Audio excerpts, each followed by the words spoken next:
ममता machineries ये एक काफ़ी इंपॉर्टेंट मेन बोर्ड आईपीओ है एंड इसका बिडिंग अभी लाइव चल रहा है। आज के इस वीडियो में हम लोग ममता मशीनरीज के बारे में कंप्लीट एनालिसिस करेंगे कि ये कंपनी क्या काम करती है, इसके अलावा इस कंपनी का फाइनेंशियल रिपोर्ट कैसा है, साथ ही साथ ये कौन से वैल्यूएशन एंड मार्जिन पे अपना आईपीओ लेके आ रही है एंड लास्ट में हम लोग ये कंपनी का करंट जीएमपी भी देखेंगे एंड ये बात करेंगे कि ये आईपीओ में आपको कितना तक का लिस्टिंग गेन देखने को मिल सकता है। तो ओवरऑल अगर आप ममता मशीनरीज के आईपीओ में अप्लाई करने का सोच रहे थे तो ये वीडियो आप लोगों के लिए काफ़ी यूजफुल होने वाला है, तो वीडियो को एंड तक जरूर देखिएगा। एंड अगर आप इस चैनल पे पहली बार आए हैं तो चैनल को सब्सक्राइब भी कर लीजिए। तो चलिए अब वीडियो कंटिन्यू करते हैं। पहले हम लोग ममता मशीनरीज के कुछ बेसिक इन्फॉर्मेशन के बारे में बात करते हैं। ये आईपीओ का जो टोटल इशू साइज है वो आपको 179.39 करोड़ का देखने को मिलेगा, जिसमें कि कोई भी फ्रेश इशू नहीं है, सारा का सारा ऑफर फॉर सेल है। मतलब कि यह आईपीओ से इस कंपनी को जितना भी पैसा मिलने वाला है वो डायरेक्टली इस कंपनी के प्रमोटर के पास जाने वाली है। ऐसा नहीं है कि ये कंपनी अपने आप को एक्सपेंड करने का सोच रही है। वहीं अब अगर बात करें इसके प्राइस रेंज के बारे में तो इसका जो अपर कट ऑफ रखा गया है ये 243 रुपीज़ पर शेयर का रखा गया है एंड यहाँ पे एम्प्लॉय के लिए 12 रुपीज़ पर शेयर का डिस्काउंट भी दिया गया है। वहीं अब अगर बात करें इसके लॉट साइज के बारे में तो इसके एक लॉट में आपको 61 शेयर मिलेगा। डेट्स मीन ये आईपीओ में बीडिंग करने के लिए आपका जो कैपिटल रिक्वायरमेंट होने वाला है ये 14,823 रुपीज़ का होगा एंड ये आईपीओ का जो फेस वैल्यू है वो 10 रुपीज़ पर शेयर का है। साथ ही साथ इसमें रिटेल इन्वेस्टर लोगों के लिए 35% का शेयर को रिजर्व किया गया है। अब अगर ये आईपीओ के शेड्यूल के बारे में बात करें तो इसका बिडिंग आज ही ओपन हुआ है 19 दिसंबर को एंड 23 दिसंबर तक आप ये आईपीओ में बिडिंग कर सकते हैं। इसका जो अलॉटमेंट आएगा वो 24 दिसंबर को आएगा। उसके बाद 25 दिसंबर को स्टॉक मार्केट क्लोज रहने वाला है एंड अगर आपको ये आईपीओ का अलॉटमेंट मिलता है तो 26 दिसंबर को जो शेयर है वो आपके डीमैट अकाउंट में रिफ्लेक्ट करना शुरू हो जाएगा एंड अगर रिफंड नहीं मिलता तो फिर 26 दिसंबर को ही जो रिफंड है वो इनिशिएट कर दिया जाएगा। उसके अगले ही दिन इसका स्टॉक मार्केट में लिस्टिंग डेट है जो कि है 27 दिसंबर। ये तो हो गया इस आईपीओ का बेसिक इन्फॉर्मेशन। अब बात करते हैं इस कंपनी के बारे में कि ये कंपनी क्या काम करती है एंड ये जो कंपनी है ममता मशीनरीज ये 1979 में फॉर्म हुई थी। मतलब कि ये ऑलरेडी एक काफ़ी पुरानी कंपनी है एंड ये कंपनी का मेन बिजनेस ये है कि ये कंपनी मैन्युफैक्चर करके मशीन को एक्सपोर्ट करती है। इसके अलावा ये कंपनी जो मशीन बनाती है उसका ज़्यादा यूज आपको पैकेजिंग इंडस्ट्रीज में देखने को मिलेगा। फॉर एग्जांपल प्लास्टिक बैग बनाना हुआ, पॉचेस बनाना हुआ या फिर जो पैकेजिंग बनाने के लिए जो मशीन यूज किया जाता है वो मशीन ये कंपनी बना के एक्सपोर्ट करती है। एंड अगर आपको ये कंपनी का कस्टमर दिखना है तो उसका भी यहाँ पे एक लंबा चौड़ा लिस्ट दिया गया है। आप अगर चाहें तो एक एक करके सभी कंपनी के बारे में पढ़ सकते हैं। इसके अलावा ये कंपनी अभी अपना जो मशीन है उसको 75 कंट्री से भी ज़्यादा में एक्सपोर्ट कर चुकी है। साथ ही साथ इसका आपको जो ऑफिस है वो इंडिया के बाहर भी देखने को मिलेगा एंड ममता मशीनरी का अभी 2 मैन्युफैक्चरिंग यूनिट है जो कि एक इंडिया में देखने को मिलेगा एंड एक यूएसए में देखने को मिलेगा। तो ओवरऑल इस कंपनी का एक अच्छा खासा प्रेजेंस इंडिया के बाहर में भी है।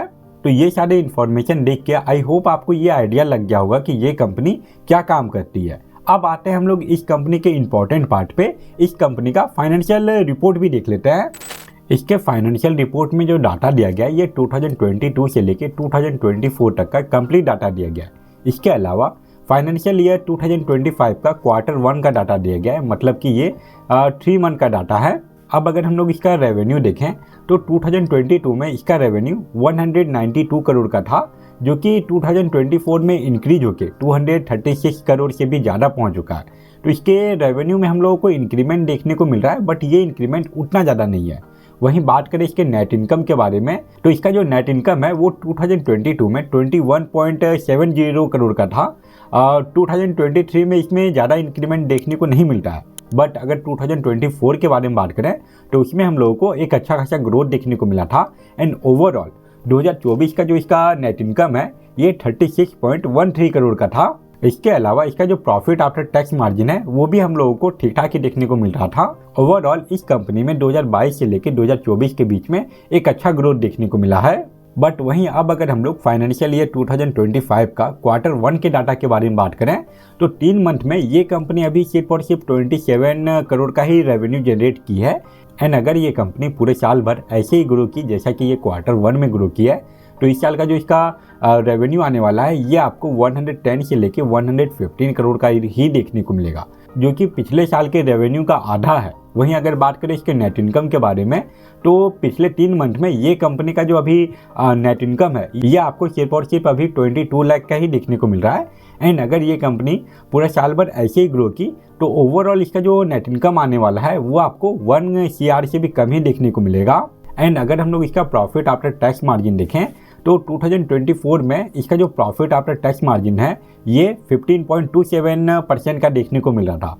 बट फाइनेंशियल ईयर 2025 का अगर हम लोग प्रॉफिट आफ्टर टैक्स मार्जिन देखें तो वो आपको 1% से भी कम का देखने को मिल रहा है। ये कंपनी 2022 से लेकर 2024 में अच्छा ग्रो कर रही थी, बट इसका जो फाइनेंशियल ईयर 2025 का जो डाटा है वो उतना अच्छा देखने को नहीं मिल रहा। लॉन्ग टर्म में ये एक बड़ा नेगेटिव पॉइंट होने वाला है इस कंपनी के लिए। इसके अलावा ये आईपीओ का जितना भी शेयर है वो आपको ऑफर फॉर सेल देखने को मिल रहा है, कोई भी फ्रेश इशू नहीं है। मतलब कि जो इस कंपनी के प्रमोटर हैं वो भी अपना शेयर इस कंपनी में बेचना चाह रहे हैं। वहीं आप अगर बात करें इस कंपनी के वैल्यूएशन एंड मार्जिन के बारे में, तो यहाँ पे जो डाटा दिया गया है ये 2022 से लेकर 2024 तक का डाटा दिया गया है।